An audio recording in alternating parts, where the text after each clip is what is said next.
السلام علیکم ورحمۃ اللہ وبرکاتہ۔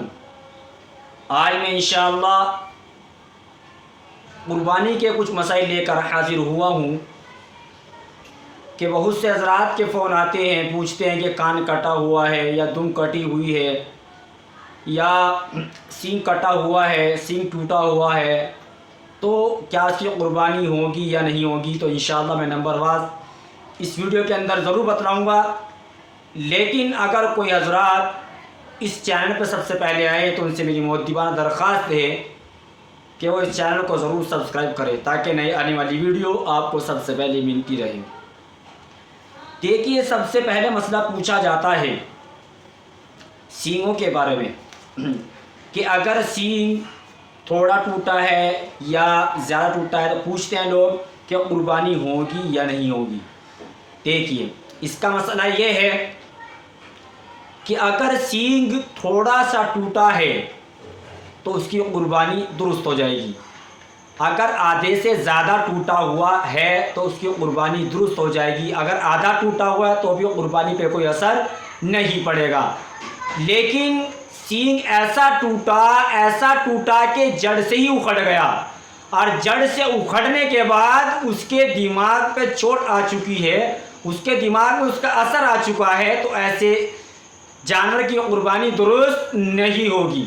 لیکن میں آپ سے یہی کہنا چاہوں گا کہ جب آپ اللہ کی راہ میں پیسہ خرچ کر رہے ہیں، اللہ کے لیے دولت خرچ کر رہے ہیں، تو اللہ کے لیے آپ محبوب چیز، اچھی سے اچھی چیز، عمدہ سے عمدہ چیز قربان کریں۔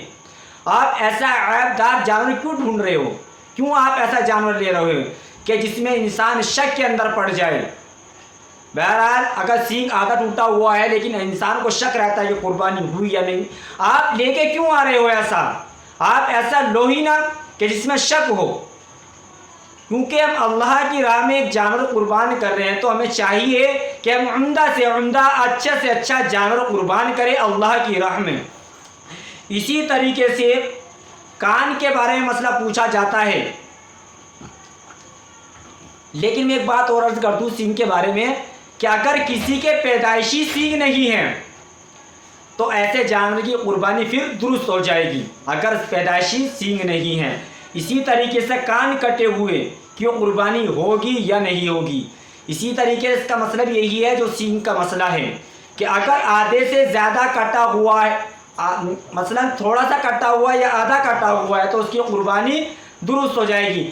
لیکن اگر تھوڑا سا سینگ اس کا باقی ہے، باقی سارا کٹا ہوا ہے، تو ایسے جانور کی پھر قربانی درست نہیں ہوگی۔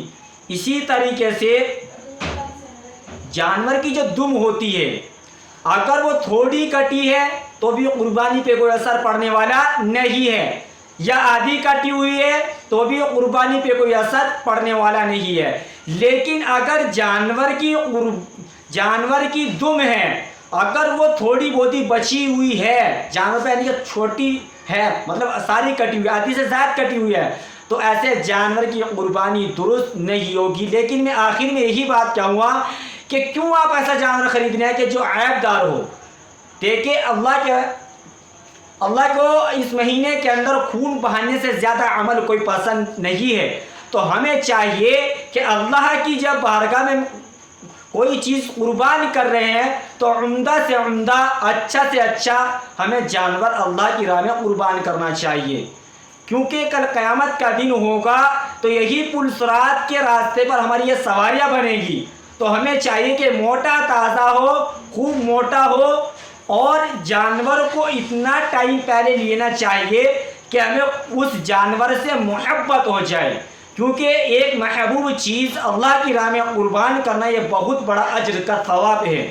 اب بعض لوگ کیا کرتے ہیں کہ قربانی کرنے سے ایک دن پہلے جانور لے کر آتے ہیں۔ اب مجھے آپ بتائیے، کیا آپ کو اس سے محبت ہو جائے گی؟ کیا آپ اس کو کیا کھلا دیں گے؟ کیا آپ اس کی مہمان نوازی کر لیں گے؟ کچھ نہیں کر سکتے۔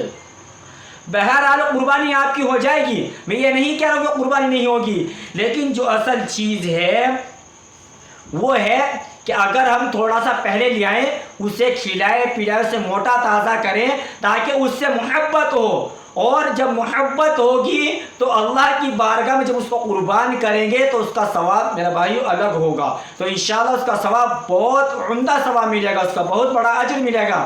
اسی طریقے سے ایک مسئلہ اور پوچھا جاتا ہے کہ اگر جانور کی ٹانگ لنگڑی ہے یا لنگڑا کر چل رہا ہے تو کیا اسے جانور کی قربانی ہو سکتی ہے؟ نہیں۔ تو اس کا مسئلہ یہ ہے کہ اگر کسی جانور کی ایک ٹانگ نہیں ہے، یعنی کہ وہ زمین پر ٹانگ رکھ ہی نہیں پا رہا، چلنے کی دور کی بات تو ٹانگ رکھ ہی نہیں پا رہا، تو ایسے جانور کی قربانی نہیں ہوگی۔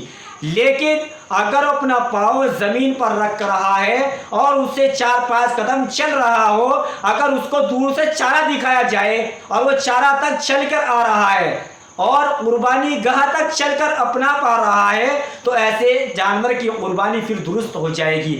لیکن پھر میں یہ کہنا چاہوں گا کہ آپ ایسا جانور تلاش کیوں کرتے ہو، ایسا جانور کیوں لیتے ہو؟ کیونکہ آپ اللہ کی بارگاہ میں ایک چیز قربان کر رہے ہیں، اللہ کی بارگاہ میں آپ پیسہ دے رہے ہیں، پیسہ اللہ کی رضا کے لیے آپ خرچ کر رہے ہیں، آپ مال خرچ کر رہے ہو، آپ وقت خرچ کر رہے ہو، تو اس لیے اچھی سے اچھی عمدہ سے عمدہ جانور خریدے، اچھی سے اچھی چیز اللہ کی راہ میں قربان کرے۔ جب تک کہ آپ مجھے اجازت دیتے، ملتے ہیں نیکسٹ ویڈیو کے ساتھ۔ السلام علیکم ورحمۃ اللہ وبرکاتہ۔